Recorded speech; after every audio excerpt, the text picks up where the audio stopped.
What are you doing, David? Installing kitchen cabinets. And how has it been proceeding? It's gone really quite well. I have an issue with the electrical outlet over there for the microwave, but other than that, it's gone great. What do you have to take care of there? Well, this electrical outlet is supposed to be up inside this cabinet. So it was installed too low. The electrician put it too low. And I didn't think to double check it. So the bottom line is that electrical outlet needs to be moved up there, which is going to be great fun. But that's what I have to do. Okay. And then what about everything else? So here's a little cabinet. So here's where the Stove goes. So stove, there's a bank of drawers that go in there. This is the apron front sink. And the dishwasher goes here. And the refrigerator goes here. We do have a cabinet. This is the only other cabinet that we have to put on. But we can't use it because this outlet, he didn't install far enough that way. So the big panel that would go here alongside the fridge right now is going to come right down in the middle of this outlet. And so we're going to use a smaller overhead cabinet, which will shift everything this direction and allow the panel to come right here. So I can't install this one above the fridge, it goes right here. But I can't use it because it's 36 and we need to go to a 30-inch. So we're going to do a 30-inch and a spacer to give us basically 33, which will allow us to put our fridge in, and away we go.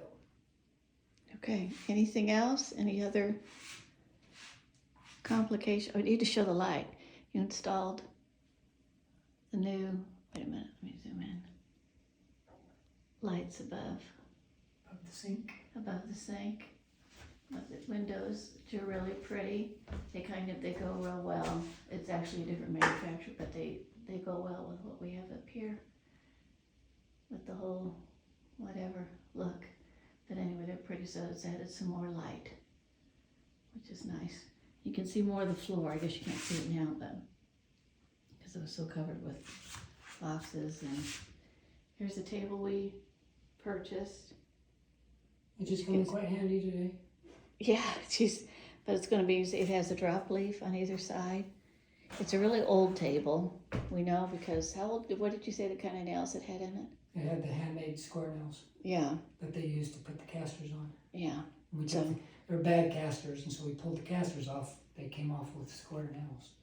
So this is really, really old table, but it needs to be sanded, and this is going to go up against the wall here. We'll have a little eating area for breakfast. We just have to find a couple of old chairs to go with it, but otherwise we found this it was some old home, and where was it from? Gosport. A family the house was interesting, but they had a lot of old stuff, but we found this, got a deal on it, so that's our table in here. And I think that's it. Everything else you've already videoed. This is going to be the transom that's coming out. We're redoing that, but everything else, we're really happy with the paint. We think it looks beautiful. Cabinets are going to look great once you get the fronts on them. And okay, so what are you doing tomorrow? You're finishing up for the night. What's on the plan for tomorrow? Well, I guess I'm finishing up kitchen cabinets. I'll drill the holes for the apron front sink. I already got the pipe plumbing's beneath it, so those are all done. You got that, okay. But I'll have to do that. Set the dishwasher. Fix An electrical outlet. Figure out what I'm going to do with fix that. that. And once all that's done, then I can move on to finish stuff. So putting on the end panels and the skins, the front doors. All that stuff, all the finished stuff. Toe kick. Finish up on the cabinetry, and once we get all that done, then I'll move on to countertops. But that's a little down the road still. Okay, alrighty. Signing off for the evening.